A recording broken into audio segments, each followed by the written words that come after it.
Hi friends, welcome back to allornonelaw. This is a surgery and surgical clinical vignette we are going to discuss here. Here I'm going to give you the clinical history and you have to tell me the diagnosis or the best next step or the management. Okay guys, so very important for you in step 2 CK and for step 3 also. So let's start. I'm going to give you here a beautiful case history.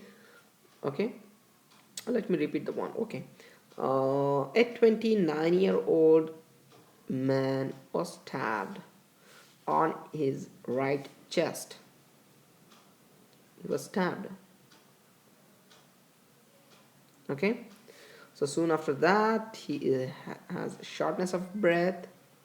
Okay, shortness of breath, vitals, especially the blood pressure is low, 95/70. Okay, and the pulse rate is around 100 beats per minute.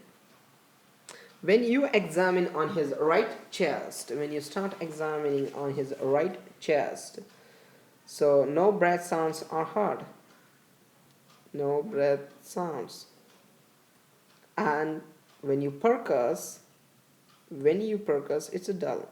So of course you got an idea that this patient is having a hemothorax. Why hemothorax? Stab injury, right? No breath sounds, dull to percuss. Of course he's having hemothorax. But here guys, the most interesting point over here is look at the vitals. The blood pressure is 95/70. That's unstable.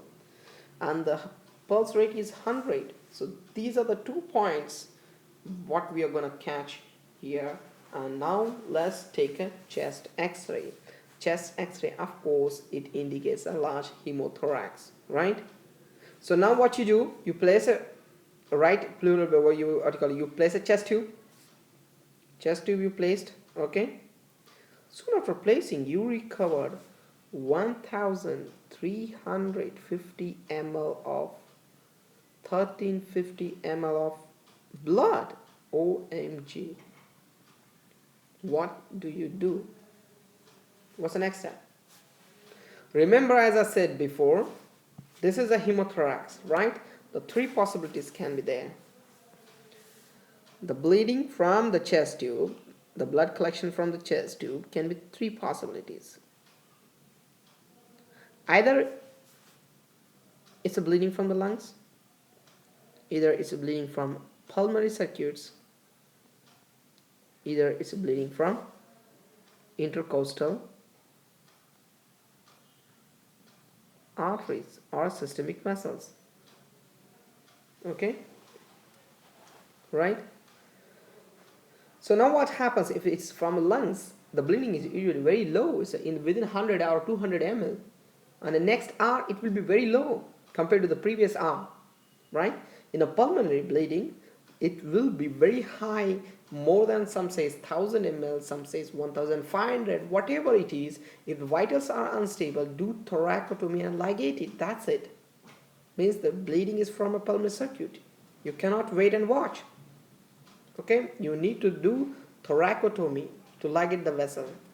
Okay, what? And now intercostal or a systemic vessel bleeding, it is what you call, it's a slow bleeding, but the bleeding is really very high in this also. It's around what you call, if it adds up to 600 ml in next 6 hours. Okay, right?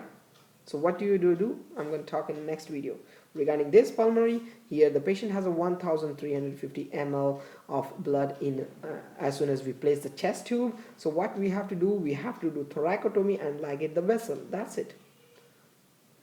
There is a criteria. Some says wait and watch up to 1000.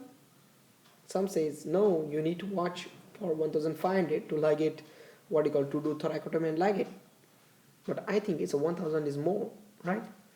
Okay guys, so thank you so much for watching this video. Take care.